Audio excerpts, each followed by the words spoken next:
Hi there, this is Julie Hogston with eXp and the Property Mattress team. And tonight I wanted to address something that we've been hearing a lot about from our clients. And I've heard from other agents who are also saying their clients are saying the same thing.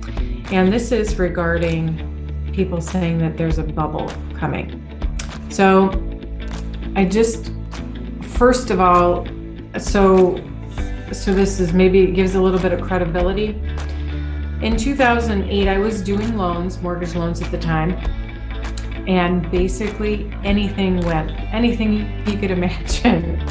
People got loans with zero down, as long as they had a good credit score and could show that they had the same job for 2 years or more. They could come in with what they stated their income at and zero down.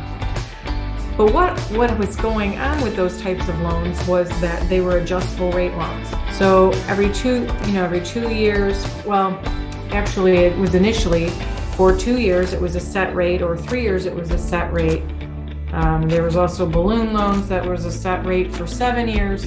They were all different types, but the most common were 2 and 3 year ARMs. So 2 years a set rate, 3 years a set rate, and then it adjusted, and it would adjust typically once every 6 months or once a year. Along with those went a prepayment penalty. So if you paid your loan off early, you might have a 3-month prepayment penalty, meaning 3 months worth of payments of interest, or 6 months of interest, or 1 year of interest if you paid it off early.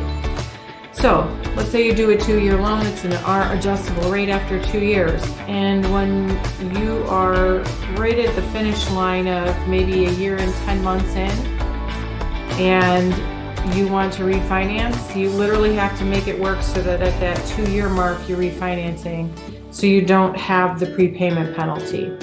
Otherwise, your rate's adjusting up. And when I say they went up, it was like 3%. Because they would take LIBOR, the treasury rate, and then add to that a certain amount. It was usually like 3%. So that's getting into more something else, but it could change somebody's payment on, say, $170,000 house by $400 a month. And so people just couldn't swing it. They couldn't afford it. Well, that's not going on now, because people got smart and the lenders got smart. So now you usually, to buy a home, you have to have a little skin in the game. Conventional loan is 3% down minimum, and that's a first-time home buyer program. There's some other things with that too, but an FHA is 3.5% down. So you have a little bit of skin in the game, but obviously the rates aren't adjusting like they were. We still have ARMs. You can still do ARMs. But it's not happening like it was it's just not very often. So that's one reason why we're not going to end up in a bubble, because people aren't going to be pressed to have to sell because they don't have their credits not repaired. They can't get out of it because there's no equity. And a refinance costs $4,000 to refinance. So if you have no equity in your house because you were only paying interest, or you had very little going towards the principal, you couldn't even refinance. So your rate was going up. Anyway, having said all that, that's not going on right now. What is happening though, obviously our rates are going up. They're saying we're scheduled for another rate jump, I think around June 15th and then July 23rd. I would look for those. And then it's making some buyers drop off or go lower with what they can afford. So that's changing a little bit. The market is going to slowly change. Not only that, but with inflation of things, we see what's going on in the economy. The prices of things are not what they were. So I think we're going to see it change slowly to not as much of a seller's market. And already houses are staying on the market a little bit longer. We're seeing some price drops.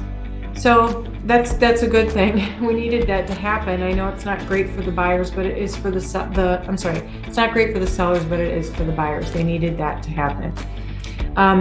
As far as foreclosures go, I do want to address this because we are seeing some foreclosures, and that did have to do with the pandemic.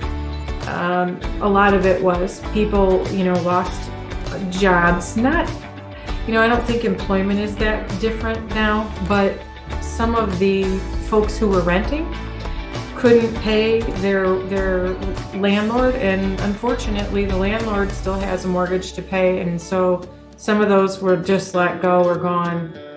So we're seeing some foreclosures from that, and otherwise for people who don't have their jobs still from pandemic time.